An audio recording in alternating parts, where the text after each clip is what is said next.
여러분 안녕하세요. 이번 시간은 이제 6번째 시간이자 마지막 시간입니다. 잡초 방제 쪽인데요. 이제 농약 쪽이에요. 그래서 조금 어렵지만 그래도 제가 최대한 나름대로 쉽게 가르치도록 하겠습니다. 자, 제초제에 대해서 일반적인 내용입니다. 제초제가 구비해야 될 조건. 제초제는 뭐예요? 첫 번째는 생물에 독성이 없어야 돼요. 독성이. 그리고 잔류기간이 너무 길으면 안 된다는 얘기입니다. 그래서 독성이 없고 잔류기간은 짧아야 된다. 즉 인축 독성이 높더라도 이건 땡이에요. 독성이 높으면 안 돼요. 또 잔류기간이 길어. 이것도 땡이에요. 두 가지가 이게 있으면 안 된다는 얘기예요. 구비 조건에 해당하지 않는 거, 인축 독성이 높더라도 요 말이 잘못됐다는 거야. 천연에서 생산한 것이라면 적합하다. 이건 땡입니다. 또 제초제의 일반적인 구비 조건으로 가장 거리가 먼 것은 잔류기간이 길어. 그러면 뭐 더 이상 읽을 필요가 없습니다. 다음은 작용 기작입니다. 작용 기작에 앞서서 이렇게 분류를 크게 두 개로 분류하는데 유기제초제, 무기제초제. 유기제초제라는 건 분자 구조 내에 탄소를 포함하고 있는 제초제로 약효가 강해요. 그리고 독성도 아주 심합니다. 그게 약효도 좋고 독성도 심해요. 반면에 무기제초제는 독성이 낮아, 약해. 그 대신 이거는 양량을 많이 써야 돼. 왜? 약하니까. 그 이유를 말씀드리면 우리가 유기다, 무기다 하는 것은 간단해요. 유기는 탄소가 있는 거예요. C. 탄소가 있는 거예요. 탄소가 있다, 없다는 우리가 어떻게 구분하냐. 불에 태우면 타야 돼요.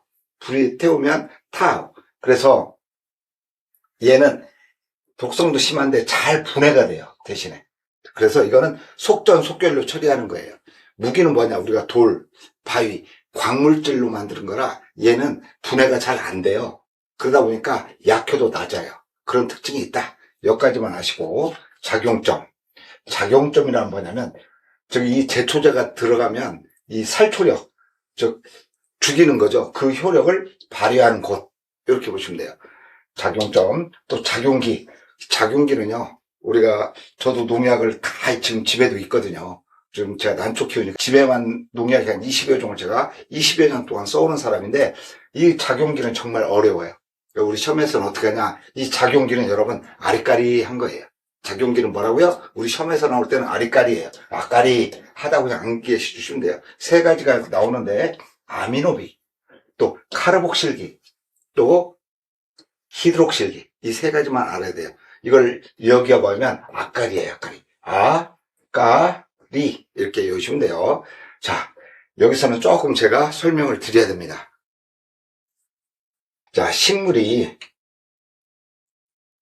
광합성을 하려면 두 가지 절차가 있어요. 첫 번째, 우리가 물건을 만들면 공장을 먼저 짓죠. 그걸 우리는 광반응이라고 합니다. 공장을 짓는 거예요. 공장을 짓고 또 안 반응해서 포도당을 만듭니다. 우리가 이렇게 키우는 데는 전부 다 안 반응해서 광합성 작용을 해가지고 이 포도당이라는 건 뭐냐면 양분이라고 보시면 돼요. 양분을 만드는 거예요. 이렇게 해서 이게 첫 번째 일어나는 현상이 광반응과 안 반응이라는 얘기가 나오고요. 두 번째, 이제 광합성을 하면 우리가 집을 짓는다고 생각하면 돼요. 이 광반응에서 이 포도당이라는 뭐냐면 원재료입니다. 원재료. 그 다음에 우리가 이제 또 집을 지려면 뭐예요? 창호도 짓고 또 문짝도 만들고 뭐 지붕도 만들고 중간재를 만들죠. 여기 이제 중간재가 뭐냐면 식물들은 우리 사람들은 64가지인가 68가지인가 아미노산을 만들어요. 즉 아미노산은 이렇게 집을 지려면 중간재예요. 창호, 뭐 문틀 이렇게. 또 이걸 져서 결론적으로 뭘 만드냐면 여기서는 또 단백질을 만드는 거예요. 이렇게. 여기란 집이라는 완성체죠. 집이라는 완성체가 이렇게 세 단계로 만들어져요. 그러면 어떤 제초제가 작용하는 걸 보면 제가 그랬잖아요. 초장에 잡아야 된다. 초장이 여기서는 뭐냐면 초장이 여기에요. 광합성을 만드는 광반응. 여기를 일단 때려버리는 거예요. 그럼 나머지는 우르르 무너지는 거죠. 그래서 광반응을 잡아야 된다 이거예요. 광반응을 잡는다. 또 두 번째, 이 중간재, 아미노산을 잡는 농약이 있다 이거예요. 이게 이제 지금부터 설명을 드리는 거예요. 그래서 이 최종적으로 우리가 몸체를 형성할 때, 식물이 식물체를 만들어낼 때, 잡초가 자기 몸체를 만들어낼 때는 세 단계. 광반응해서 에너지를 만들고 그 에너지 공장을 들려서 양분이라는 원재료 포도당을 만들고 그걸 조합을 하는 거예요. 화학식으로 이게 원재료가 있다면 이렇게 묶는 거죠. 이렇게도 묶이고 이렇게도 묶이고 어떤 거 하나 더 묶이고 요런 게 중간재가 아미노산인데 이게 20가지가 또 서로들 또 결합하면 이게 집이 된다는 얘기거든요. 그게 단백질이에요. 자, 여기까지 하시고 자, 광합성을 줘야하는 거예요. 가장 먼저 광합성을 줘야 하는 게 요비진이라는 농약입니다. 제초제라는 거예요. 요소계, 또 비피리디움계, 그 다음에 트리아진계, 시마진계. 그래서 광합성제는 요비진이다. 요비진. 그래서 여기서는 어떻게 하면 요가 가장 첫 번째 나오는데 요 소변이에요. 우리가 비뇨기과 소변에서 가장 많은 게 요소계예요. 그래서 우리가 소변을 어떻게 써요? 주로 우리가 흙이 있고 작물 그런 게 있다면 소변을 안 치기 위해 사람들은 여자분들은 모를 거예요. 남자들은 그런 풀 위에다 싸죠. 그럼 풀 위에 싸면 어때요? 광합성이 안 되는 거예요. 광합성이. 그래서 요비진은 광합성을 첫 번째로 줘야 한다. 그다음 광합성을 못 막아서 그 다음에 막게 될 게 이 아미노산 중간재, 아미노산을 먹는 게 뭐냐면 설포닐 우레아계예요. 우레아계도 마찬가지 쉬소리 나는 것 같잖아요. 이것도 요소계하고 비슷한 성격을 갖고 있는 거예요. 약간 진정됐다. 우레아계도 여기 우레아 그렇잖아요. 이 요소 우레아로 못 막으면 설포닐 우레아로 약간 뭔가 더 발전시켜서 중간체를 막는다 이거예요.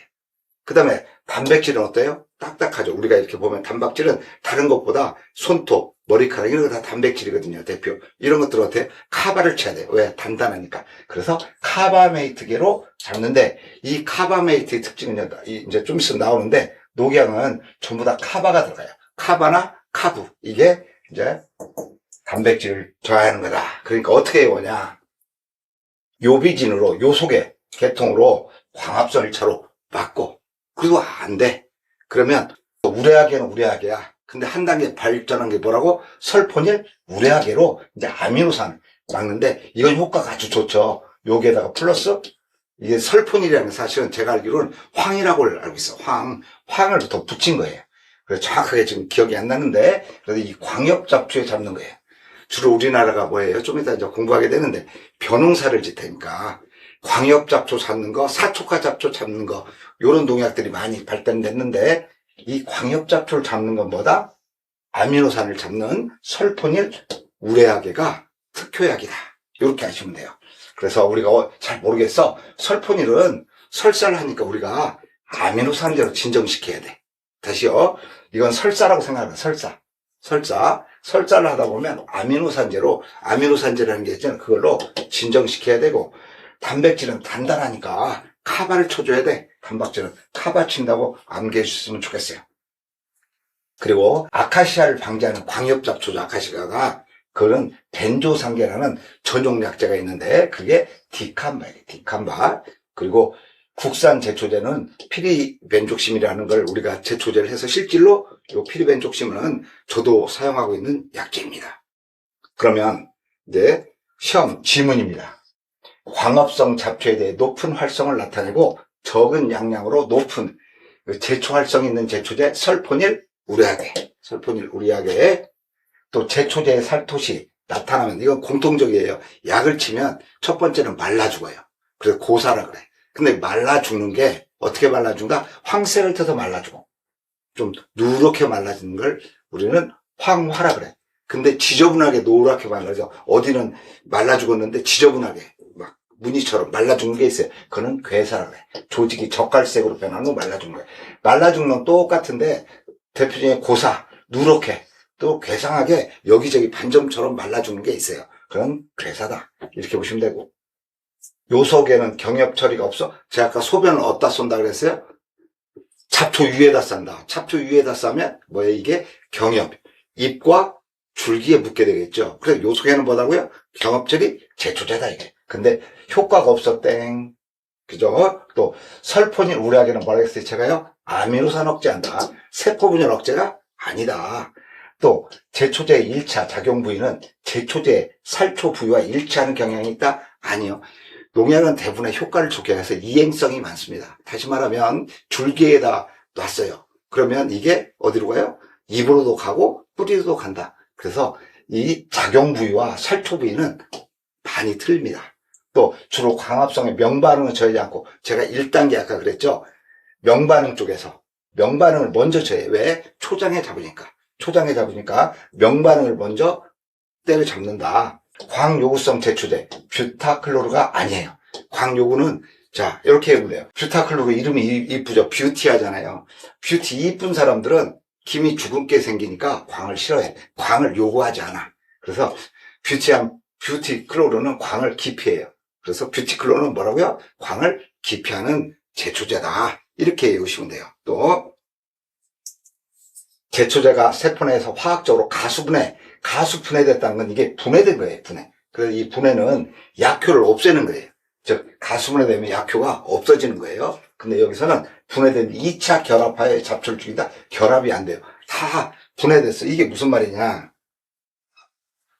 농약은 화학식으로 돼 있거든요. 막 이런 화학식, 뭐 어떤 건 막 이런 화학식 이렇게 돼 있는데, 이게 다 원재들이 붙어서 이렇게 이루어지는데, 여기를 다 없애는 거, 이게 딱딱 끊어지는 거, 이게 분해거든요.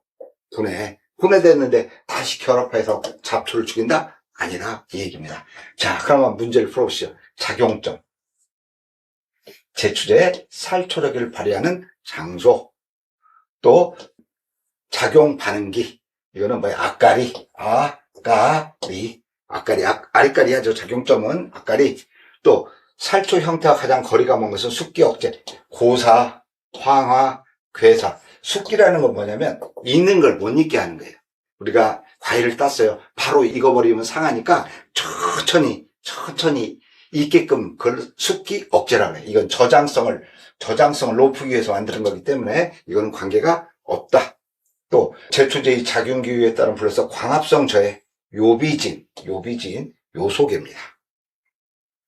제가 조금 여러분들한테 이해를 시키다 보니까 조금 유치해도 여러분 좀 이해해 주셨으면 좋겠어요. 저는요, 제가 유치해도 여러분이 합격을 딱 했으면 좋겠어요.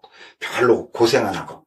또 여기 진이죠. 트리아진, 광합성 저해. 시마진, 요비진에서 진, 광합성 저해. 이렇게. 또 트리아진, 이거 광합성 저해. 이건 조금 틀린데 이 보기가 틀려가지고 해가 틀리게 나온 거예요. 다른 해. 또 광합성 억제 제초제가 아닌 거. 즉 광합성 억제제 그런 요비진이죠. 요비진. 근데 여기는 무슨 또 아세티아마이드, 이건 아니죠. 요비진, 우레아가 요소계, 또 여기 여기 진 이렇게 있어요. 또 광유국서가 제초제가 하는 거, 뷰티클로르는 뭐예요? 광을 싫어해. 요구하지를 않아요. 설포닐 우레아게 제초제의 작용기구 중간재 아미노산을 합성을 저해한다. 즉 우레아로 안 돼. 우레아로 광합성 저해 안 돼. 그러니까 황을 붙여서 설포닐 우레아게나 좀 강력한 걸 만들어서 중간재를 잡은 게 요거다. 설포닐 우레아게다. 제초계의 일반적인 작용 기작과 잘못된 것은 설포닐 우레아게는 뭐라고요? 아미노산인데 세포분열 억제 땡. 또 작용 기구에 대한 설명으로 옳지 않은 것. 즉 1차 작용 부위는 제초제의 살초 작용 부위와 일치하는 경향이 있다. 일치하지 않는 경향이 많다. 왜? 이행성 제초제가 많으니까요. 화분과보다 광엽잡초에 대해서 높은 활성을 나타내는, 광엽잡초에서 지금 배운 것 중에서 광엽잡초에 대해서 높은 활성을 나타낸다? 뭐라고요? 설포닐 우레아게. 왜? 우리가 소변을 짤 때 이 새역보다 광엽에다서 두두두두 소리 나서 남성미를 느껴가지고 이 남자들은 설포닐 우레, 즉 이 우레아는 소변이에요. 우레아는 소변. 거기다 황을 이렇게 넣는데, 아무튼 설포닐 우레아게는 광엽 제초에 대해서 아주 탁월한 효과가 있다 이거예요. 또 단백질 합성 뭐예요? 카바를 치면 돼요. 디니트로 아닐게 이올 필요 없어요. 그냥 단백질 합성 초에 카바를 치야지. 단단하니까 딱 카바를 친다. 카바계 제초제로 날된 것은 다 봐도 뭐예요? 카바는 카브나 카바를 치는 거예요. 똑같은 게 있어요. 농약학에 다 이런 얘기가 나옵니다. 또 광합성 저의 제초에 대한 설명을 옳지 않은 것. 주로 광합성의 명반응은 처리하지 않고, 아니요, 명반응. 1차 단계 명반응이 일어나고 이어서 안반응해서 포도당을 만든다고 했어요. 얘는 명반응 뭐예요? 공장을 짓는 거예요. 공장을 짓는 것부터 못 짓게 하는 게 쉽죠. 또 제초제의 대사에 대한 설명을 옳지 않은 것. 제초제가 잡초의 세포 내에서 화학적으로 결합하여 가수분해 되면 끝난 거예요. 그는. 근데 그걸 재결합한다? 이건 말도 안 되는 소리입니다. 우리나라에서 최초제 신물질로 개발한 제초제는 이 피리벤족심이라는 그런 농약입니다. 자, 그러면 제초제가 들어갔어요. 그럼 어디로 가야 돼요? 흡착, 즉 잡초의 몸에 붙는 걸 흡착이라고 합니다. 그래서 제초제가 토양에 흡착이 클수록, 그러니까 몸으로 들어가기 전에 토양에 흡착이 잘 돼야 돼요. 왜? 용탈이 대부분 땅속으로 다 흘러 들어가거나 다른 데 흘러가는 걸 우리는 용탈이라고 해요. 그러면 이게 우리가 흡비력, 흡수력 이렇게 하거든요. 근데 이걸 잘 잡아주는 게 흡착인데, 흡착이 달라면 1단계로 뭐가 잡아야 되냐면 토양이 잡아야 돼. 근데 토양이 못 잡아. 그러면 생기는 게 뭐예요? 용탈. 즉 흘러 빠져 나간다는 거예요. 다른 데로. 이탈돼 나가는 걸 용탈. 또 뭐예요? 휘산. 또 기체로 날아가 버리는 거예요. 날아가 버리면 어때요? 손실이 적죠. 그러니까 흡착이 크면 클수록 약효 손실이 적다. 이 말이에요. 이게 안 되게끔 만들어야 된다는 겁니다. 또 제초제 흡착에 관여하는 여기는 자 농약이 있습니다. 우리가 땅에 이렇게 해서 여기다 이제 농약을 이렇게 탁 뿌렸습니다. 그러면 첫 번째 흡착에 관여하는 것은 이게 무슨 토양이냐, 이게 토양에 찰흙 같은 점질이 있잖아요. 점질. 또 모래 같은 거. 모래에다 물을 주면 어때요? 다 빠져나가죠. 모래는 다 용탈이 되죠. 요거는 어때요? 물을 다 보관하고 있죠. 그러니까 이게 딱 잡아줬다는 거예요. 못 도망가게. 그래서 첫 번째는 이 점토 광물이 이게 점질토냐, 뭐 사토냐, 그게 이제 광물의 종류. 점토 광물이라는 게 토성이에요. 토성. 이런 얘기고, 유기물의 함량한 걸 뭘 보냐면, 유기물이라는 게 나무라고 보시면 돼요. 나무는 뭐예요? 구멍이 나무가 있고, 하나는 여기가 돌이 있어, 돌. 근데 돌은 공간이 없어. 돌에다 물 부으면 다 빠져나가. 근데 여기 유기물이라는 건 뭐냐면 우리가 습자지 같은 걸 보시면 물을 쫙 빨아들이잖아요. 문풍지. 물을 뿌려대는데 왜 그러냐? 여기에는 공간들이 많아. 다시 말하면 점질토와 비슷한 성격을 갖고 있어요. 이렇게 보시면 돼요. 이렇게 유기물 함량이 없는 광물은 뭐 작은 건 뭐래요? 큰 건 광물이라고 보시면 돼요. 유기물 함량에 따라서도 있다. 그리고 여기서 또 중요한 내용이 하나, 이거는 여러분들이 잘 들으셔야 돼요. 자, 토양이라는 게 이렇게 입자가 있어요. 토양은, 근데 이 흙은 전부 다 마이너스 전하를 띱니다. 그리고 이 비료 성분 같은 거, 우리가 살려면 양분이 있잖아요. 그런 건 전부 다 플러스를 갖고 있어요. 플러스를 갖고 있는데, 어떤 플러스는 일가라 그래, 일가. 즉, 이게 하나만 있고, 어디는 두 개가 있어.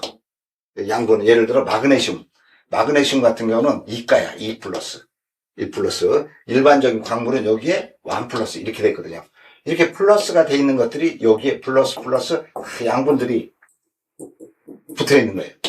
17가지가 16가지가 이렇게 딱 붙어서 여기에 붙은 걸 물을 타고 이제 이게 들어가 안으로 물속으로 들어가서 물에 녹아서 여기에 있는 물에 녹아서 식물체로 들어가는 형태거든요. 그런데 이제 이렇게 제초제가 가면 야, 너 나와. 그리고 얘가 이 자리를 가지는 거예요. 또 너도 나와. 그러니까 얘도 양이온이야. 만들 때 제초제를. 얘도 양이온이니까 너 나와. 그래서 양이온끼리 교대를 한다. 이거를 뭐라면 양이온 치환이라는 말을 씁니다. 양이온 치환에 대해서 설명을 드렸어요. 제초제는 양이온 치환을 통해서 흡착이 잘 된다. 토양 입자의 음이온이므로 토양에 흡착된 양이온들과 제초제가 치환된다. 이 말이에요. 자, 이온화가 가능한 제초제는 음이온 치환을 통한다? 아니면 양이온 치환을 통한다. 흡착이 클수록 용탈, 휘발 등에 의한 손실이 어때요? 흡착이 되면 작다. 그래서 잘 밀착이 되니까. 제초제 흡착과 관련되면서 방위는 동서남북이에요. 이건 말도 안 되는 동서남북 얘기라 땡. 또 제초제 약효 결정에 영향을 미치는 흡착기구는 글루타치온 결합이다 말이 있는데, 이 글루타치온은 약효를 분해하는 물질이에요. 분해하는, 약효를 아까 분해하는. 그렇기 때문에 흡착하고는 관계가 없다. 이렇게 아시고 시험 문제를 이제 풀어보도록 하겠습니다. 시험 문제는 빨리빨리 풀 거예요. 즉, 흡착과 크게 관여하지 않는 것. 점질물의 종류, 양이온 치환량, 유기물 함량. 땡. 약효 결정의 토양 흡착에 해당되지 않는 거, 글루타치온 결합. 이걸 잘 내용은 모르셔도 하나밖에 안 나와. 글루타치온 결합. 한 번만 들어보고 나중에 글루타치온 결합 나오면 그게 정답. 머리 아프게 지금은 막 공부하실 필요는 없겠죠. 또 제초제 흡착에 대한 설명으로 틀린 것. 흡착이 클수록 용탈, 유거, 휘발 등의 손실이 작다. 그죠? 왜? 흙에 딱 붙어 있으니까 잘 빨아 들어가는 거죠. 여기서 용탈 밑으로 빠져, 유거, 휘발, 날라가 이런 것들이 문제인 거예요. 또 흡착과 거리가 먼 것은 유기물 함량, pH 다 되는데 방위, 동서남북, 방위 이건 관계가 없다. 또 설명을 옳지 않은 것, 이온화가 가능한 제초제는 양이온 치환을 통한다 말씀드렸고, 극성이 낮은 제초제를 토양 처리했을 때 제초 효과가 가장 쭉 있는데 지역은 그랬어요. 극성이. 자, 여기서 또 한번 설명을 드려야 될 것 같아요. 우리 사람 몸으로 생각해야 돼요. 몸이 이렇게 제 몸의 단면을 딱 자르면 사람 몸은 여기를 지방으로 있어요. 지방. 사람도 배둘렘에 주로 지방이 있죠. 이거를 지질이라고 해요. 지질. 그 다음에 이 안쪽에는 사람들의 수분이 물로 돼 있어요. 물로. 여기는 지방으로 돼 있어요. 요 밖에는. 그럼 이와 똑같이 잎들도 보면 잎이라고 보세요. 잎이 돼 있다면 이 바깥쪽에는 요 바깥쪽은요. 요게 왁스라는 층이 있어요. 큐티클층, 왁스, 큐티클. 그래서 물이 똑 떨어지면 또르르 흘러내려요. 그러면 이 왁스층은 물이 들러나 물로 떨어지면 다 흘러내리는 약효가 없죠. 이 밖에다 주는 게 뭐냐면 우리가 유제라고 기름 성분의 유제를 주는 거고, 여기는 물에 강한 수화제를 주는 거예요. 수화제, 액상수화제, 물로 섞어서 쓰는 건데 주로 여기는 물이라는 게 우리가 극성이 높다라는 말을 쓰는데, 극성이 높다라는 말은 플러스 마이너스가 많다 이거예요. 그래서 극성이 가장 많은 게 뭐예요? 전기예요. 우리가 전기에 보면 이렇게 배터리가 있으면 이렇게 톡 튀어나오면서 플러스, 여기는 마이너스. 근데 전기를 물에 통하면 어떻게 바로 통하잖아요. 우리 감전사도 물에 들어가면 감전사 하잖아요. 물은 뭐예요? 물은 극성이 높아요. 반면에 반대로 요 지방은 극성이 낮아요. 그래서 여기서 극성이 낮다는 제초제는 뭐예요? 요 지방에 주는 제초제, 유제 쪽이에요. 유제. 요거는 수화제 쪽이에요. 수화제. 물로 하는 거. 그래서 극성이 낮은 제초제를 보면 효과가 낮게 나타난다는 얘기는 물이 많은 거죠. 여기 유제 같은 요 지방에 많은 극성이 낮다는 것은 유제니까. 극성이 높다는 것은 뭐예요? 요 수화제니까. 그럼 이 밖에다 치는 건데, 그죠? 효과가 낮게 나타나는 것은 물에다 치는 거죠. 지방을 물에다 넣으면 섞이지 않잖아요. 그렇죠? 유제를 물에다 두면 떠버리니까 효과가 없겠죠. 그러니까 효과가 없는 것은 여기는 유제가, 이렇게 보면 돼요. 유제라는 것은 여기는 극성이 높다는 건 친수성이라는 거고, 여기는 소수성이라는 거예요. 즉 물과 친하지 않다 이 말이고, 이건 물과 친하다 이 말이에요. 그러니까 여기에 토양 유기물, 여기에 공간이 많으면 물이 많겠죠. 또 점질 토양, 제 유기물과 유기물의 공극이 많아서 물이 많다.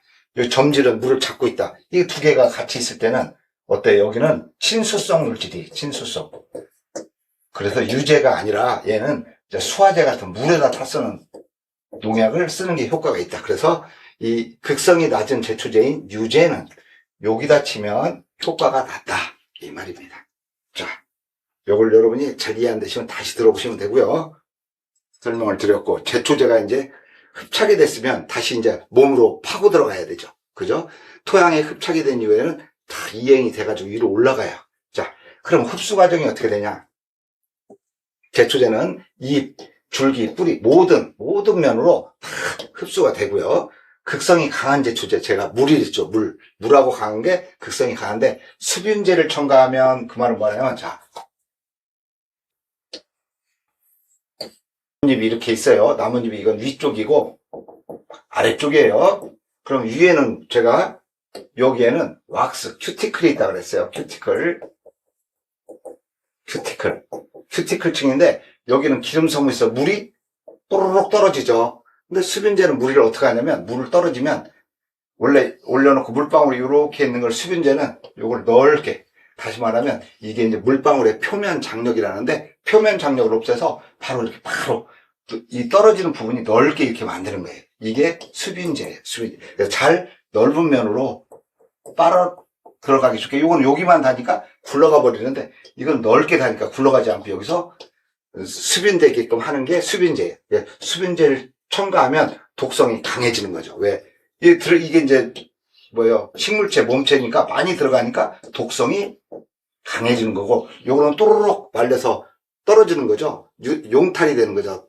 미끄러져 나갔으니까. 요거는 독성이 없는 거죠. 독성이 없다고 보는 거죠. 왜냐면 날아가 버렸으니까. 그 얘기고.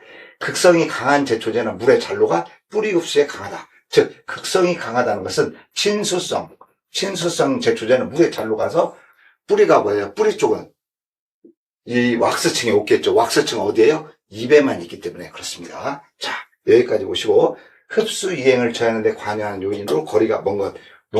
농도는 관여 없다. 처리제로 쫙 있는데 농도는 제가 좀 이따 어디에다 설명을 해놨어요. 여기 있네요. 자, 이 지문인데 제초제의 농도는 흡수 저해로 작용하지 않는다. 이 말은 뭐냐면 농약이 이거는 조금 헷갈리는 거예요. 저도 그래서 여기다 X를 넣는데 농약은 수분이 뿌리가 있으면 예를 들어 흙이 있고 뿌리가 있으면 여기가 삼투압이라는 게 있어요.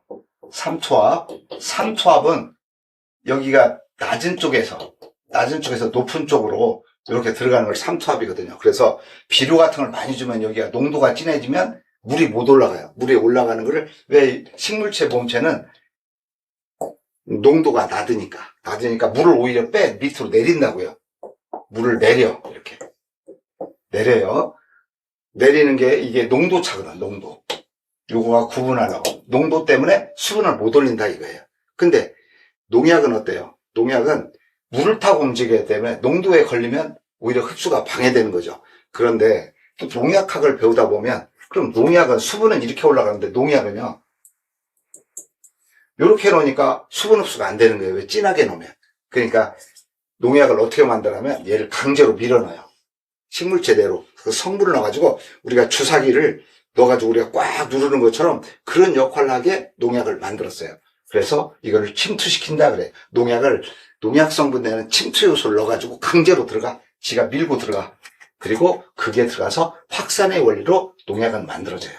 그래서 그런 차원에서 농도는 오히려 흡수가 안 되게 만든다. 농도가 높으면. 왜? 물을 타고 올라가야 되는데 물을 못 빨아 올린다. 근데 농약학을 배우면 이 농도도 오히려 진하면 잘 들어간다. 왜? 침투가 잘 된다는 거하고 조금 헷갈렸는데 이 시험 문제를 낸 출제자는 이 농도, 수분과 농약의 차이를 농도를 가지고 이렇게 틀리게 하다 보니까 그런 것 같아요. 그래서 이 문제는 우리가 여기 시험을 마치는 데는 흡수하고는 농도는 수분의 식물체 흡수가 안 돼. 농약 흡수가 저해하는 요인으로 여러분이 암기해줘라 이거예요. 농도가 세면 수분 흡수가 안 되니까 거기에 있는 농약 성분이 타고 못 올라간다라고 여러분이 이해를 하시고 시험 문제를 풀어라 이거죠. 또 뿌리와 잎에 의해서만 흡수된다 이거 땡. 만자가 들어가면 무조건 정답. 극성의 제초제, 극성이라는 아까 친수성 제초제, 수분제를 첨가하면 제초제의 독성은 더 효과가 발휘되기 때문에 독성은 강화된다. 비극성 제초제, 이건 소수성 제초제죠. 극성 제초보다 뿌리 흡수가 용이하다. 비극성 제초제는 뭐예요? 유제, 친유성이니까 유제는 뿌리에 들어간 뿌리는 주로 물이잖아요. 물. 그러니까 친하지 않기 때문에 용이하지 않다. 이렇게 보시면 되고, 흡수 이행을 처하는데 관여한 요인으로 거리가 먼 것, 농도다. 여러분 이렇게 하시면 됩니다. EV 성분 중 비극성도가 가장 높은 것은 제일 위층, 왁스층인 큐티클, 납질층. 또 용탈이 강한 토양은 물이 제일 잘 빠져나가. 그게 사토. 또 흡수 과정에 관련된 설명으로 옳은 것. 극성의 제초제에 수분제를 첨가하면 제초제의 독성은 감소된다, 강해진다. 옳지 않은 거. 또 흡수하는 과정에 대한 설명 옳지 않은 거 만 들어가면 무조건 정답. 볼 것도 없어요. 제초제의 흡수에 대한 설명으로 거리가 먼 거. 비극성 제초제. 비극성 제초제는 유제성, 소수성 제초제. 극성 제초제보다 잡초의 뿌리 발달, 뿌리 흡수가 용이하다. 땡. 이제 흡수가 됐어요. 이제 흡수가 되면 여기도 설명을 드려야 되는데 이제 이동을 해야 될 거 아니에요. 이동. 이제 물속에 들어갔어요. 근데 얘네들 이동을 하는 데는 자, 우리 사람으로 보겠습니다. 사람으로 보면 사람으로 이렇게 사람이 있다면 사람에는 혈관이라는 게 있죠. 혈관. 그래서 우리가 혈관주사라는 걸 놓쳐. 혈관주사라는 이 뭐냐면 저희 정맥 같은데 정맥에다 아마 놓는 것 같은데 혈관주사라고 놓는 게 있고 우리가 근육주사라고 있어요. 근육은 밖에 싸고 있는 거죠. 근육주사. 여기다 듣는 게 근육주사.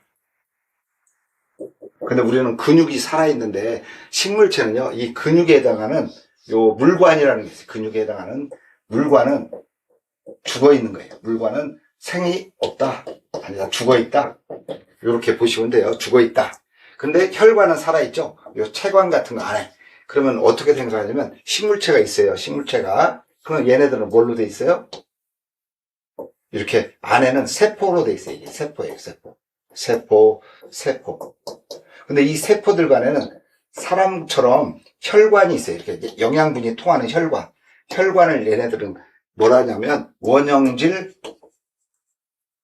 연락사라는 말을 써요. 다시 말하면 실처럼 사가 핏줄처럼 원형질 연락사가 있어서 여기로 왔다 갔다 해요. 자, 그럼 여기까지 하시고 아포플라스는 죽은 조직인 세포 사이 간극을 통해 이동한다. 이거 뭐냐면 이 밖에층, 밖에 물관 여기 그리고 밖에라는 거에 뭐라고 했어요? 밖은 지방이 있다고 했어요. 비극성, 소수성 제초제를 치는 게 요 밖에를 움직이는 거. 안에 혈관, 세포, 원형질 연락사 요쪽으로 치는 것은 친수성 농약. 세포 내 원형질 연락사를 통해 이동하는 거, 요로 이동해. 혈관을 통해 이동해. 그래서 얘는 효과가 아주 엄청 빨리 일어나죠. 그러니까 심플해. 그냥 우리가 수면제를 얻잖아요. 이 혈관에 놓거든요. 혈관에 놓으면 1, 2초 되면 우리가 딱 잠이 떨어지잖아요. 수면제 놓으면. 그런 게 혈관. 그래서 심플하다 이거 심플. 근데 얘는 죽은 조직에 놓기 때문에 어때요? 아파. 근육에 놓으려면 우리가 엄청 아파. 어떤 우리가 코로나 바이러스가 나오면 혈관에다 놓는 게 아니거든요. 여기에다 꾹 찌르잖아요. 되게 아파. 죽은 조직으로 들어가면 아포플라스타다. 이렇게 여러분들이 암기하시고 유치해도 어쩔 수 없습니다. 여러분 죄송해요. 그러면 이제 요 속에 제초제를 경협에 처리한 경로가 심플라스타예요. 요소가 들어가면 딱 소변을 보면 광합성도 딱 져야지만 바로 혈관으로 들어간다 이 말이에요. 자, 죽은 조직을 통해 이동한다 아포플라스트. 즉 우레아 요 속에 제초제를 경협에 처리하고 제초 성분이 이동하는 경로는 아주 심플하게 혈관을 타고 간다. 심플라스트. 이렇게 보시면 돼요. 그러면 이제 농약을 주니까 우리가 농약을 주려니까 한 농약만 주는 게 아니에요. 왜? 인건비가 비싸다 보니까 섞는 거예요. 섞어. 그래서 섞다 보니까 어떤 경우는 효과가 상승돼. 또 어떤 거는 마이너스가 돼. 마이너스가 되는 것을 기량작용이라는 거예요. 이게 부작용이라는 게 부작용. 자, 상승작용.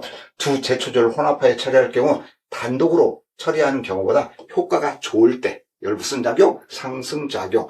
기량작용은 뭐냐면 두 가지 제초제가 있어요. A라는 제초제는 10의 효과가 있어요. 또 B라는 제초제는 5 효과밖에 없어요. 그래서 두 잡초제를 혼합 처리했을 때 혼합하면 15가 나와야 되는데 그게 아니라 단독 처리했을 때 A보다도 오히려 효과가 뚝 떨어져. 단독 처리할 때 큰 쪽의 효과보다도 작은 경우를 뭐라고 한다? 길함작용이다. 여기까지 하시고 또 설명에 대한 옳은 것. 두 제초제를 혼합하여 처리하는 경우 단독으로 처리하는 경우보다 효과가 큰 것을 무슨 작용이 일어난다? 상승작용이 일어난다. 다음 두 제초제를 혼합할 경우 반응이 제초제를 단독 처리할 때보다 큰 쪽이 작다. 뭐라고요? 길함작용이다. 여기까지. 혼합 제초제에 대한 설명 옳지 않은 것. 제초제 간의 작용점이 기량적 효과가 있어야 된다. 기량적 효과는 부작용이라고 그랬죠. 그럼 이거는 옳지 않은 거죠. 효과는 상승작용이 있어야 돼요. 기량적 반응이란 혼합의 효과가 높은 물질의 단독 효과보다 작은 것을 의미한다. 이제 이렇게 들어갔어요. 이제 작용이 잘 됐어요. 상승도 되고 막 했어요. 그럼 이제 분해가 돼야 될 거 아니에요. 그렇죠? 분해. 그 분해에 대해서 알아봅니다. 분해는 어떻게 일어나냐? 화학식이 깨지는 거예요. 제가 이제 우리가 사람들이 이 각종 화학 물질을 결합해서 이걸 이제 합성이라고 쓰거든요. 합성해서 만들어 놨어. 이렇게 A, B, C, D를 이렇게 해서 농약을 만들어 놨어. 근데 이게 다 떨어지는 거예요. 다 끊어지는 거야, 이게. 끊어지는 게 뭐예요? 분해예요, 분해. 제초제의 화학기가 떨어져 분해되는 것. 다 떨어져서 분해되면 약효가 없어지는 거죠. 근데 그 원인을 보니까 첫 번째, 광해에 의한 분해. 햇빛을 많이 쐬잖아요. 농약은 깜깜한 통에 놓는 거지, 양지에 딱 내놓으면 분해돼서 끝. 햇빛을 보면 농약은 안 돼. 그게 뭐야? 광분해, 광분해. 또, 아까 화학적 분해. 이게 다른 거하고 만났어. A, B가 만났어. 그러면 분해돼. 기량작용이 나타나. 그러면 그걸 뭐라고? 화학적 분해. 또 놔둬도 오래되면 이 화학식이 다 끊겨. 그럼 우리가 약을 놓으면, 약을 뭐 한 두세 달 놓으면 먹지 마세요. 약효가 없어져요. 오히려 잘못하면 부작용이 나요. 이게 다 끊어지면서 또 잘못 또 결합이 되면서 합성이 되면서 이상한 약효를 나타내. 그게 뭐예요? 화학적 분해. 또 이게 미생물이 생겨요. 그 미생물들이 또 얘네들을 분해해요. 또 토양 내 용탈되면서 흘러내려가면서 이런 것들이 물에 막 씻기면서 뭐예요? 또 분해돼. 그래서 네 가지로 형태로 분해되고, 이 광분해는 어디서 분해되냐? 주로 분해는 광합성, 이 자외선에서 분해돼요. 자, 이걸 잘 이해를 하신다면, 우리 사람도 첫 번째는 기미가 생기는 것도 이 혈색이 분해되고, 그게 다시 뭉친 게 요 기미잖아요. 근데 어디에서 기미가 생기냐? 자외선에서 생기는데, 자외선의 파장은 우리가 이제, 이게 자외선, 여기가 가시광선, 여기가 적외선, 가시광선은 적색광인데, 요 자외선은 여기가 이게 400에서 700 나노미터인데, 400, 700이었던 1200, 0 이렇게 된다면, 요 부분, 요 부분에서, 요 부분에서 일어난다, 주로. 290에서 450의 나노미터에서 광분해가 촉진이 된다. 반감기라는 것은 그 제초제의 약 효력이 반절로 줄어드는 거. 2분의 1로 소실되는 기간이다. 또 잔효성이라는 약효가 토양 중에서 분해되지 않고 활성을 유지하는 거. 그 효과가 유지되는 거. 오랫동안 가는 거. 그게 잔효성인데, 어떤 농약이든 사실은 3개월 넘어가면 아까 부작용이 나타나요. 이 결합이 해체되면서 약효가 없어지는 것뿐만 아니라 이제 약해가 발생할 수 있어서 3개월을 넘어가지 않아야 돼요. 그리고 분해와 관계된 인산화 반응이라는 게 있어요. 여기서 인산화 반응이라는 것은요, 제가 첫 번째 광합성을 하려면 공장을 지어야 된다. 공장을 짓는 건 첫 번째 하는 게 명반응이다. 명반응. 그 다음에 여기서 포도당 양분을 만드는 건 안반응이다. 그렇게 얘기를 했는데, 이 명반응에서 하는 일은 뭐냐면 ADP라는 그 에너지원을 가지고 ATP, 즉 P는 인인데요. 인을 더블 2개였다가 하나를 더 붙여서 에너지를 얻게 되는데, 이거는 뭐예요? P가 2개, 더블이었다가 요거는 P가 3개, PPP 3개 되는 게 뭐예요? 인산화 반응이에요. 인이 2개였다 3개로 되는 거. 그렇기 때문에 얘는 인산화 반응 ADP가 ATP로 오히려 화학기가 붙어. 그래서 이거는 분해 반응이 아니라 합성 반응이다, 이 얘기예요. 또 계면활성제는 보조제예요. 보조제이기 때문에 약효를 만들면 안 돼. 약효를 증진시켜야 돼. 분해시키는데 효력을 미치면 그거는 허가가 안 나겠죠. 그래서 효과를 높여줌으로 잔유성과는 관계없어. 잔유성을 약화시키나 그러면 안 된다는 거예요. 보조제는 약효를 빨리 조기에 흡착되게 만들어가지고 빨리 이행되게 도와주는 거. 그게 보조제예요. 좀 이따 계면 활성제의 마지막에 배우게 됩니다. 자, 제초제는 분해되어 제초제로 효력이 효력된다. 제초제 효력의 주된 요인과 거리는 것은 광분해, 화학적 분해, 미생물에 의한 분해 아닌 열분해는 아니다. 이렇게 문제를 푸시면 되고, 제초제에 영향에 미치지 않는 것, 계면활성제는 증진시키는 보조제로 잔효성과는 관계가 없다. 마지막에 계면활성제는 배우게 되고요. 또 제초제가 고체나 액체 상태로부터 기체 상태로 되는 걸 휘산, 똑같은 말로 휘발, 그렇습니다. 또 반감기, 반감기로 나타난다. 이때 반감기란 제초제의 효과가 2분의 1이 소실되는데 요하는 시간 제초제의 광분해와 가장 관계가 높은 것은 자외선 말씀드렸고 나노메탄은 어느마트 290에서 450 이런 걸 다 아셔야 돼요. 왜냐하면 이게 기출문제에서 시험이 그대로 나오기 때문에요. 보고 계셔야 됩니다. 제초제의 광분해를 억제하는 데 가장 효과적인 방법은 토양에 혼화시킨다 이 말이에요. 토양을 섞어준다. 왜? 광을 차단시켜주는 거예요. 다시 말하면 우리가 시골에 가면 저는 제초제 할 때 우리가 이제 초기제초제 이런 말을 써요. 초기제초제, 후기제초제 이렇게 쓰는데 초기제초제는 토양제초제, 토양소독제. 후기제초제는 다 큰 거에다가 잎과 줄기에 약을 치는 거니까 이게 경엽처리제초제 이렇게 구분을 하는데 토양에다는 저희 같은 건 잎제, 좀 이따 펴요. 잎제는 그 조그마한 것을 고체 덩어리를 막 뿌려요. 뿌리면 햇빛이 보이잖아요. 그리고 나서 뭘 쳐요? 로타리를 쳐요. 바바바바바바바바. 그래서 토양 혼화시킨다 이 말이에요. 그래서 또 토양 속에 잔류하는 제초제 양과 기관에 영향을 주면서 가장 거리가 먼 것은 아까 광분해, 흡착, 미생물, 경운과 정지는 이 효력과는 관계가 없어요. 왜냐하면 광분해를 다른 쪽으로 막으려고 이 광을 막으려고 하는 거지. 이 분해하고는 직접적인 관계는 없어요. 광을 차단한 한 방편의 하나가 이 혼화시키는 거다. 이렇게 이해해 주시면 돼요. 다음 제초의 효력이 주된 과정에서 거래가 먼 광분해, 화학적 분해, 미생물에 의한 분해, 제초제 분해 반응은 아까 인산화 반응은 아니다. 인산화 반응은 합성 반응이다. 여기까지 설명을 드렸어요. 또 제초제의 약해 원인. 자, 저도 농약을 칠 때 항상 제가 지금 유튜브를 하면서 강조하는 게 더운 날은 치지 마세요. 온도가 높을 때는 치지 마세요. 그러면 이 온도가 높으면 얘가 약해가 발생합니다. 그 약해는 언제? 고온 살포 때. 여러 가지 약해는 원인이 있어요. 근데 우리 시험에서는 대표적인 고온 살포, 온도가 높을 때 가장 대표적인 거기 때문에 이것만 시험에 나요. 약해가 발생한 주요 요인, 주요는 뭐다? 온도, 고온이다. 고온.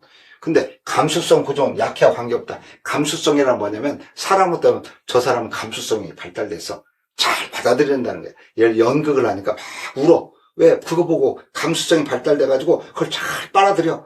저 사람이 하는 말 잘 받아들여. 화도 내고 울고. 이 사람들 감수성. 그 감수성이 고정됐다는 것은 감수성이 발달됐다. 약을 잘 받아들인다. 약을 잘 받아들인다. 약해와 관계가 없다.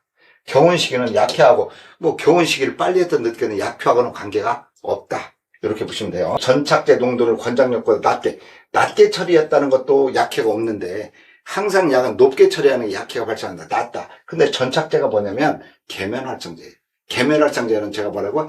약효하고는 관계가 없다. 약을 증진시키는 데 효과있지 이 분해, 해하고는 관계가 없다 이거예요. 해가 되면 전착제라는 계면활성제 같은 건 허가가 안 나와요. 자, 약해를 유발시키는 원인으로 가장 큰 것은 온도다. 또 약해 요인과 거리가 먼 것은 경운시기. 경운시기는 아무런 관계가 없다. 또 제초제 약해 발생 원인으로 옳지 않은 것은 전착제, 계면활성제 같은 보조제 농도하고는 약해하고는 아예 관계가 없어요. 왜?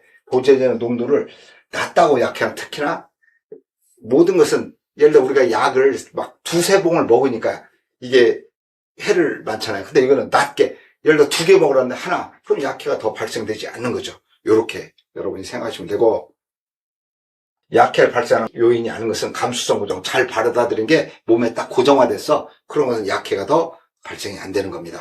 자, 제초제의 구분. 제초제는 이거 말고도 2차 가면 자세히 제가 설명을 드려요. 근데 우리 시험에는 요 3개밖에 안 나와요. 수화제. 수화제의 단점을 보완하고자 만드는 게 액상수화제. 그 다음에 입제. 근데 이 화학기호는 WP. 이것도 WP도 시험에 나요. 웨터블. 물에 녹을 수 있는 가루다. 근데 이 물에 녹을 수 있는 가루를 물에다 녹였어. 웨터블. 이게 농약이다. 이게 컨센트레이트라고 그런 겁니다. 자, 원재를 아주 작은 입자로 미분화시킨 가루 형태. 밀가루처럼 생겼어요. 근데 밀가루보다는 좀 만져보면 까끌 가루 형태보다 한 개 분재. 작은 입자 크기로 된 고체이며 고체이기 때문에 까끌해요. 물에 잘 녹여 사용한다. 그래서 화학식 기호는 워터블 파우더. 그래서 WP다. 헷갈리지 말았어요. 워터블 시, WC는 화장실이에요. 화장실, 물이 쫙 내려가. 그래서 액상수화제가 WC예요. 분말 형태의 수화제 단점을 보완하기 위해서 원재를 물에 희석해서 만든 농약이 뭐예요? 액상수화제.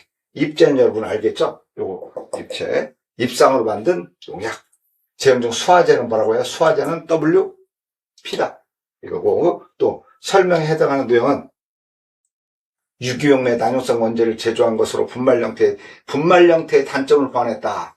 분말 형태의 단점을 보완했다. 딱 나온 거예요. WC 액상수화제. 이렇게 그러시면 돼요. 또 수화제에 대한 설명으로 옳은 거.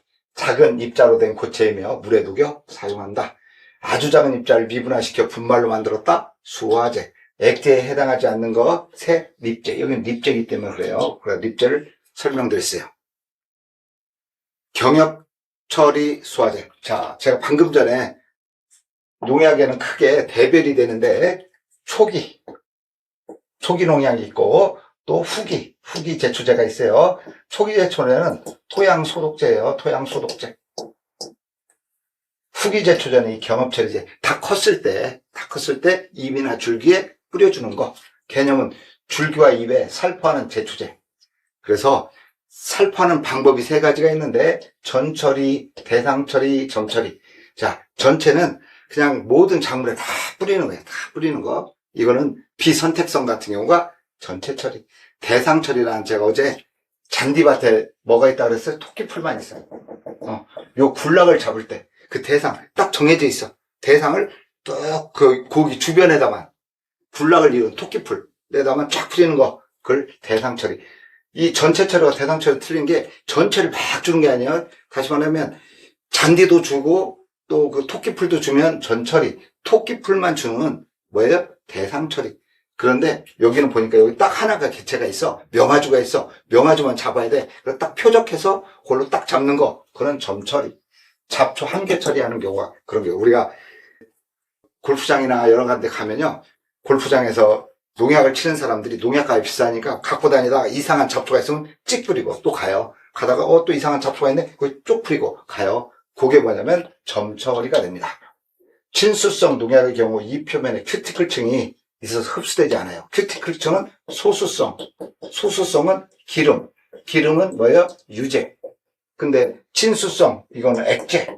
맞지 안 맞죠? 맞지 않으니까 흡수가 활성이 안 되죠. 그래서 경협 처리 제초제 그러면 아주 많아요. 많은데 우리가 아는 것은 가장 중요한 게 경협 처리 제초제는 이제 사초과도 있어요. 사초과. 예를 들어 우리가 벼를 기준으로는 요 벼에서 자라는 거죠. 벼에서 벼목, 요건 광역. 또 극성이 높은 제초제는 극성이 높다라는 것은 뭐예요? 친수성이에요. 친수성. 입에 큐티클처럼 두 개는 맞지 않는 거예요. 큐티클은 소수성, 또 극성이 높은 이거는 친수성. 이건 맞지 않는 말이에요. 그나마 틀린 거예요.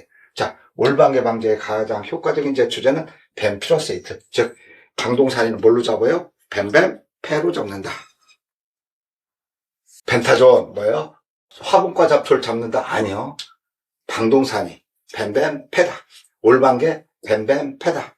올방개 뱀뱀패다. 전처리, 대상처리, 점처리, 경협처리다. 또 제초제 처리고요. 점처리, 전면처리, 대상처리, 관주처리라는 용어는 없다. 또 경협처리에 대한 설명을 옳지 않은 거. 극성이 높다는 말은 뭐예요? 친수성. 거기서 200큐티클 소수성. 이건 일러거나 정답. 또 이제 이행성 제초제. 이행성 제초제. 제초제를 여러 가지로 구분하는데 선택성, 또 비선택성, 또 대별하면 또 이행성, 또 접촉성, 이런 식으로 크게 대별을 해요. 그래서 보면 이행성은 뭐냐면 제가 첫 시간에 말했어요. 제 암기 코드로 벵글리시는 즉 잉글리시라는 용어는 전 세계에 쫙 물들듯이 퍼져나갔어요. 벵글리시, 잉글리시. 영어는 전 세계 공용어로 다 퍼져나갔어. 이행성을 항서 벵글리시로 암기해라. 벤타존, 글리포세이트, 이사디, 시마진. 이게 이행성 제초제. 반대로 이제 접촉성. 이 접촉성 뭐냐면 쿼트다. 즉 테니스 코트에다가 저는 석회 같은 걸 쫙 위에다가 이렇게 덧칠하죠. 그거는 이행되는 게 아니라 그 위에만 칠한 거죠. 이렇게 코트를 보면 우리가 코트를 보면 요 밖에다가 흰색 석회를 뿌리고 또 중간에 금을 긋고 이렇게 하죠. 이게 이행되는 게 아니라 겉에다가만 접촉이 돼 있다 이거예요. 그래서 접촉한 것보다 코트다. 코트는 농약이 두 가지가 있는데 보다 디코트와 파라코트가 있다. 이렇게 외우시고 이행형 제초제는 코나졸, 이건 살균제라 말할 것도 없다. 코트는 뭐다고요? 접촉형 제초제다. 이렇게만 알고 계시고 문제를 한번 풀어보도록 하겠습니다. 이행형 제초제에 설명 옳은 것 처리한 부위로부터 다른 쪽으로 이행해가는 제초제다. 또 채널로 흡수되어 축적되어 생육을 억제시키고 고사한다. 흡수됐다. 뭐예요? 이거는 이행형 제초제다. 또 이행형 제초제가 아닌 것은 코트는 뭐다? 접촉형 제초제다. 이행형 제초제가 아닌 거 코나졸은 살균제다. 다음에 이제 방금 전에 말씀드렸어요. 제초제는 크게 또 선택성과 비선택성이다. 이 말을 드렸고 개념. 잡초만을 선택적으로 죽인다. 그래서 선택성 제초제예요. 선택적으로 죽이는 거예요. 그러니까 광염만 죽인다, 방동산이만 죽인다, 이런 것들, 화분가만 죽인다. 그래서 작물에는 피해를 주지 않는다. 그래서 선택성을 발현하는 원인은 형태적 선택성이라 했죠. 형태가 어떻게 생겼냐? 그걸 가지고 형태라는 것은 생장점 위치가 어디 있냐? 광엽이냐? 세엽이냐? 이런 걸 가지고 얘가 효력을 발휘해서 선택적으로 죽이는 거예요. 예, 어떤 것은 효소 때문에도 죽이는 벼 같은 경우는 아실아미다제라는 효소를 만들어서 배에다 치면 프로파닐 같은 건 벼는 안 죽는다. 그런 얘기들이 지금도 설명을 드려요. 선택성에 발현하는 것은 생장점 위치라든지 그런 형태적 선택성이에요. 쌍떡잎이냐 외떡잎이냐 그 형태에 따라서 얘가 선택적으로 반응하는 차이. 그 선택적으로 반응을 한다. 그게 선택성 제초제다. 예를 들어 광엽 잡초는 줄기나 가지 끝에다. 가지 끝이 생장점이 있으니까 줄기나 가지 끝에다가 치면 죽어. 그래서 경엽처리 제초제를 제가 방금 이행형 제초제 또 경엽 처리 제초제 그랬어요. 그러면 생장점이 나무에 있어. 끝에 있어.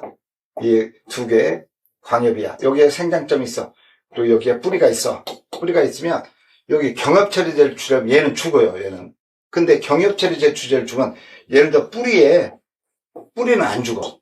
그러니까 얘는 광엽은 죽는데 예를 들어 얘가 세엽이야. 세엽.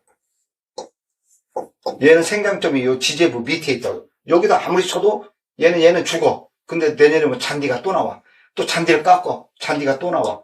약을 쳐 잔디가 또 나와. 왜? 요 땅 밑에 지제부에 생장점이 있어서 그래요. 그래서 어떤 농약을 칠지 그게 참 중요하다 이거예요. 그래서 광엽잡초는 줄기나 가지 끝, 요 끝에 있고 세엽잡초는 생장점이 지제부 요 밑에 있다. 그래서 이런 것들이 형태적 선택성을 가지고 농약을 만들었다. 근데 이 선택성이 어떻게 발휘하나 봤더니 이 빛, 여기는 빛이 들어가죠. 빛. 그리고 여기는 빛이 안 들어가요. 그런 데는 뭐예요? 양으로 때려버린다 이거예요. 물론 여기엔 여러 가지 요인이 있지만 우리는 이런 식으로 보자 이거죠. 이 경엽 처리는 빛을 갖고 때려가지고 여기다 효과가 있다. 그럴 이 요인을 뭐라고 한다? 광화학적 요인이란다. 여기 시험문제 나가요. 광은 광화학적 요인으로 선택성을 발휘하는 것이고 광이 안 들어가. 이 뿌리 같은데 이행성 그러니까 뭐 갖고 때려버린다? 양을 2배, 3배 넣는 거예요. 예를 들어 칡뿌리를 농도를 1000대1로 치면 안 죽어. 근데 1대1로 그냥 원액을 쳐버리잖아요. 다 말라 죽어. 그게 물리적인 요인이다. 물리적인 양을 가지고 때렸다 이거예요. 그래서 제초제 처리양은 뭐다? 물리적 요인이다. 이렇게 보시고 이 선택성 제초제는 이렇게 많아요. 자, 광엽 대표적인 거 이사디는 조금 이따 따로 배웁니다. 광엽 또 프로파닐 제초제 얘는 화분가를 잡는데 좋은 거예요. 방동산이 뱀뱀패로 잡으면 돼요. 그 다음에 논잡초 대표적으로 논에다 그냥 일반적으로 치는 잡초 논뷰 그죠? 논에는 뭐라고? 논뷰. 논이 요즘 뷰가 좋은 게 카페 같은 데 잘 성황을 하죠. 논뷰. 바에는 알라크로 밭알. 논뷰 밭알. 뭐라고요? 논뷰 밭알. 이렇게 외우세요. 프로파닐은 논에다가 약을 다 쳐요. 무슨 약을? 프로파닐이라는 약을 쳐요. 근데 프로파닐의 선택성 뭐냐면 효소 활성 차이에 기인한 거다 그랬는데 뭐냐면 프로파닐은 화분과를 잡는 제초제인데 이 벼에는 아실 아미다제라는 효소를 갖고 있어가지고 이 아실 아미다제 효소가 뭐예요? 이 원재를 벼는 싹 프로파닐 성분을 다 분해해버린대. 그러니까 벼는 프로파닐 싹 분해하고 분해 못하는 피만 죽게 되는 게 뭐다? 프로파닐이라는 농약이다, 이게 성분이다 이거죠. 그래서 이 효소 활성에 의해서 프로파닐은 선택성을 나타낸다. 아까 선택성은 뭐에 의해서 한다? 경엽질을 쓰는 광에 의해서, 또 세엽잡초는 지제부에 약을 줘야 하니까 양에 의해서, 이렇게 제가 이 선택성이 발휘된다고 그랬어요. 광과 처리양 두 개는 예언했어요. 경엽 쪽에 광도, 또 세엽 쪽에 처리량인 물리적 요인, 이렇게 알고 계시겠어요. 그래서 지문에는 글리포세이트는 대표적인 비선택성 제초제다. 자, 글리포세이트는 뭐냐면 글로벌하게 다 죽어버리는 거야. 그냥 내 논이 있다면 글로벌하게 다 주면 다 죽어버려요. 그게 글리포세이트예요. 선택성을 발휘하는 요인의 입장의 수는 말도 안 되는 거죠. 여러분들 생각해도. 요거는 생략. 자, 선택성에 관한 요인과 거래해 보는 것. 뭐 입장수, 또 건물 무게, 건조 무게. 건조에서 무게에 따라서 선택성이 나타난다? 그건 말도 안 되는 소리죠. 건조 무게라는 것은 식물을 죽었을 때 말려가지고 무게를 잰 거야. 이건 말도 안 되는 소리. 선택성과 관련이 정한 거. 즉, 선택성은 흡수, 대사, 이행 과정에서 발생하는 거죠. 흡수, 대사, 이행되면서 선택적으로 이제 효력이 발생하는 거지가 대사, 흡수, 이행, 아니면 선별공합성 땡. 이렇게 구하시면 되고, 또 잡초를 방지할 목적으로 사용한 제초제 아는 거. 논잡초, 논뷰가 어디 있고, 논뷰. 밭은 밭알. 그래서 알라크로르는 밭을 잡초하는 거다. 또 선택성 생물적 요인이 아닌 거. 제초제 처리량은 뭐야? 물리적 요인이죠. 선택성에 관한 여러 가지들이 있는데, 물리적 요인은 제초제 처리량이다. 또 잡초만을 잡아 죽일 수 있는 특성을 뭐라고? 제초제의 선택성이다. 동일 약초의 작물의 반응차는 뭐야? 선택성 지수이다. 어떤 걸 죽일지 않을지 그 반응을 차이를 나타내는 선택성 지수다. 선택성 제초제는 대표적인 게 이사디다. 이사디는 따로 설명을 드려요. 왜냐면 아주 중요한 내용이기 때문에요. 제초제 선택성에 대한 설명이 옳지 않은 것.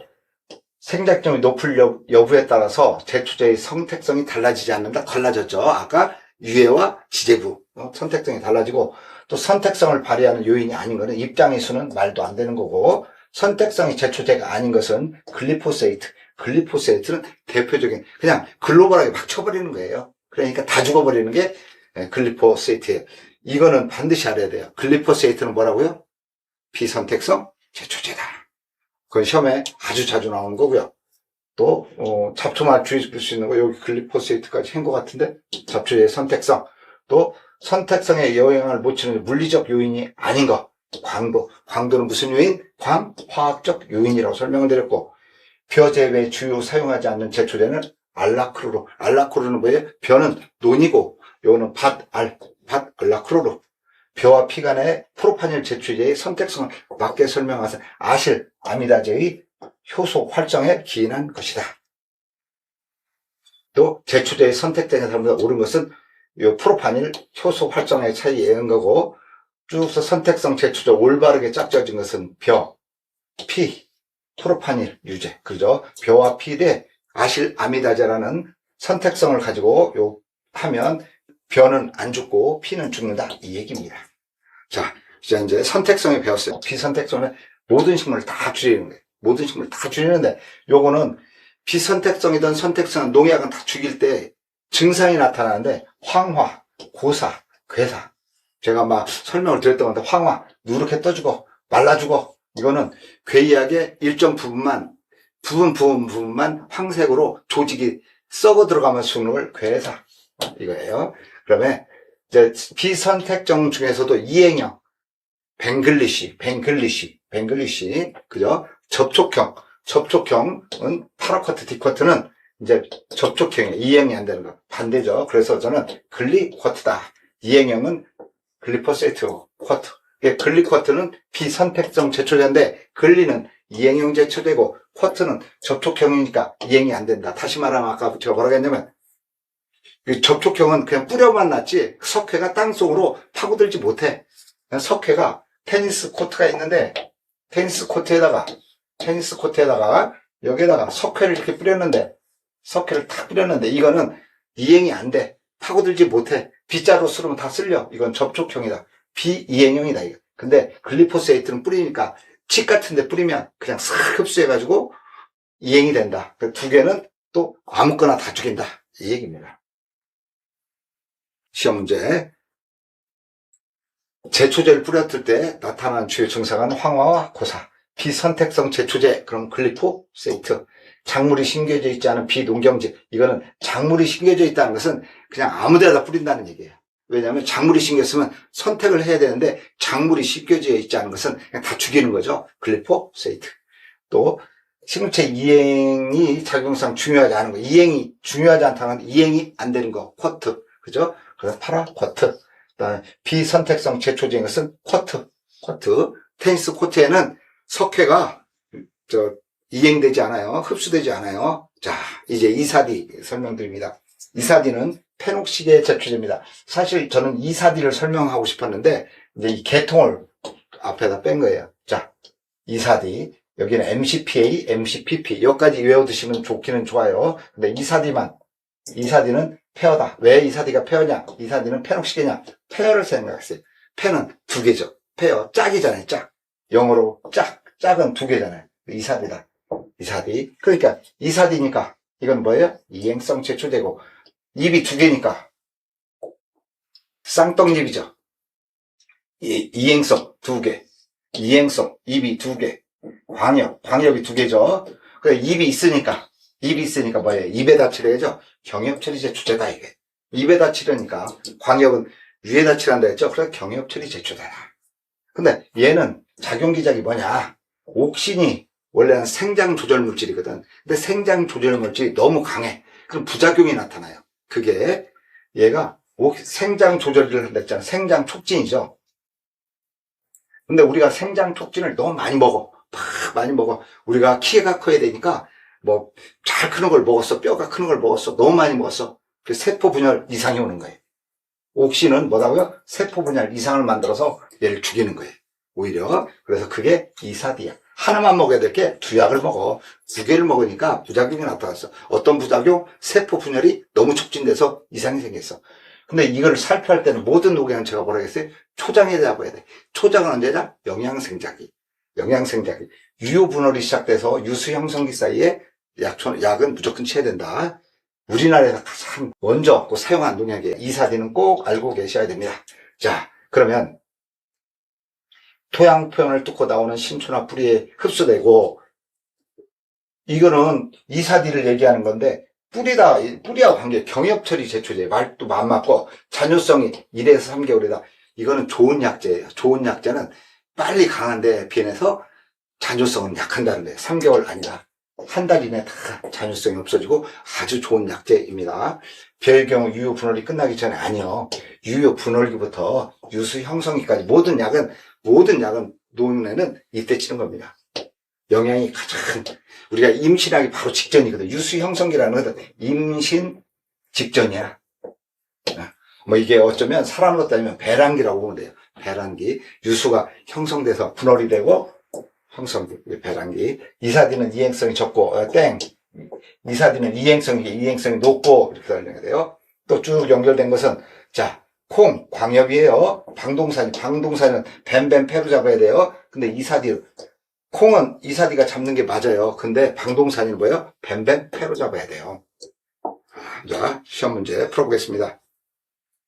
유효 분할이 끝나고 유수 형성기에 살펴하는 경엽처리 제초제 이사디. 왜 경합이야? 입이 두 개야. 쌍떡잎이야.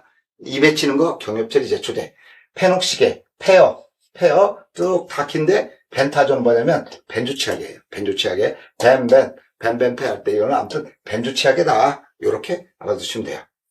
또 제초제의 종류에 대한 소문이 옳지 아는 거. 이사디는 뭐라고요? 페녹시계다. 페녹시계. 우리나라에서 가장 먼저 사용한 제초제는 이사디다. 호르몬용 제초제로 말해서 그냥 이사디만 알으면 돼요. 호르몬용 제초제. 또 이사디, 옥신 호르몬, 또 이사디의 특징은 세포 분열 이상을 나타낸다. 페녹시계 제초제 설명으로 틀린 거. 토양 표면을 뚫고 나온 신초나 아니요, 신초가 아니라 2배 경엽처리 제초제고 토양 잔유성은 한 달 이내에 다 끝난다. 이렇게 보시면 되고, 또 이사디 제초제는 설명으로 옳지 않은 거. 벼의 경우 유효 분열이 끝나기 전에 아니죠. 유효 분열기부터 유수 형성기까지 살포해야 된다. 이 내용이고, 이사디 제초의 특성에 대한 설명 옳지 않은 거. 유효 분열이 끝나기 전이 아니라 유효 분열기부터 유수 형성기까지 쳐야 되고, 또 연결이 옳지 않은 거. 콩, 광엽, 이사디, 광엽은 이사디, 방동나시, 뱀뱀, 패. 이걸 틀린 거죠. 이사디 액제에 대한 설명으로 옳지 않은 거. 이사디는 이행성이 비교답고 아니요. 이사디는 이행성 제초제예요. 페녹시 제초제로 가장 옳은 거 페녹시계 페요. 이사디. 다 끝나갑니다. 오늘 강의. 벤조산계는 디캄바. 아카시아를 방지한다. 벤조산계. 요소는 제가 소변이라고 했죠. 소변 어떻어요? 경엽처리 제초제라고 했죠. 제가 소변에 잡초 넓은데, 입이 넓은데다 다다다다 소리 나겠어요? 소변 보는 거 있잖아요. 남자들은 경엽처리 제초제고, 입에다가 소변을 싸면 거기서 이제 요소가 흘러나가지고 그 광합성 엽록체를 다 분해시켜. 그래서 광합성을 저해하는 요인이 됩니다. 자, 쭉 써가지고 아카시아 방제 뭐라고요? 디캄바. 요소계 제초제 경엽처리 효과가 없었대. 경엽처리 효과가 있어요. 토양처리용이 아니에요. 산아마이드 제초제가 아닌 거, 그거는 디캄바는 뭐라 했어요? 벤조산계. 다른 건 산아마이드가 아니라 아마이드가 아닌 건 디캄바가 벤조산계다. 여기까지만 알고 계시면 돼요. 자, 오늘 마지막 계면활성제. 계면활성제는 보조제입니다. 자, 계면활성제라는 2차에서는 필답에서 배우는데, 계면활성제라는 것은 아까 제가 습윤제, 이렇게 농약 방울이 떨어지면 동그랗게 떨어진 게 요게 바로 이렇게 넓게 퍼지게 만드는 거예요. 이게 습윤제라고 해요. 습윤제 역할. 그 다음에 요게 잘 습윤제가 해서 빨리 빨아 들어갔게끔 이렇게 해고 요게 딱 붙어야 돼. 이게 전착제. 이런 역할을 하는 게 뭐다? 계면활성제예요. 그래서 유화력이라는 것은 이 기름과 물, 이 안에는 뭐예요? 물이죠. 물. 식물체 안은 물이야. 식물체 안은 물이고 밖에는 뭐예요? 여기는 지질, 기름, 왁스, 또 큐티클 이런 말이 떠올라야 돼요. 그런 거를 딱 유화력과 분산력을 높여서 분산력이랑 이렇게 넓게 분산시킨다는 거예요. 이게 이제 습윤제의 역할이죠. 분산력은 보조제로 친수성과 소수성, 여기에는 소수성, 안에 들어가면 친수성, 이걸 잘 섞이게 하는, 그래서 약효가 잘 발휘되게 하는 거다. 그래서 유화성, 물과 기름을 잘 녹이고, 또 습윤성, 이걸 넓게 해가지고, 면적을 넓혀가지고, 잘 스며들게 하고, 한번 스며들기 전에, 요 식물체에 잘 붙어있게 만드는 전착성 등을 가져야 하는 게 특징입니다. 근데, 계면활성제의 특성, 분해시키면 안 된다. 약효를 더 잘 나오게 하는 건데, 분해 말도 안 되는 거, 유화력이나 분산력이 작아야 한다. 아니, 분산력은 커야죠. 분산력은 넓어야 돼요. 그래서 계면활성의 특성이 하는 거, 분해성, 땡. 또, 설명 옳지 않은 거, 유화력이나 분산력이 작아야 한다? 아니요. 유화력도 커야 되고, 요 넓게 분산력도 커야 됩니다. 자, 이제 시험이 얼마 안 나는데, 요 밑에 쪽은 제가 한두 문제 이렇게 나오는 게 있어요. 요거는 난이도용 문제예요. 난이도. 요거는 이제 너무 시험 문제가 쉬워서 합격자가 많이 나올 때 떨어뜨리려고 내는 거예요. 나중에 설명을 드리기는 드릴 건데, 이거는 시험 보기 전에 한번 읽어보시고 들어가시라고. 한 20여 문제에서 어떤 과목마다 틀린데 한 30개 나왔는데 한 여기는 20개 정도 될 것 같아요. 이렇게 다 정리했으니까 시험 보기 전날 한번 답만 쭉쭉쭉쭉 보시고 가시라고 정리를 했습니다. 여러분 잡초학 공부하느라 고생하셨습니다. 고맙습니다.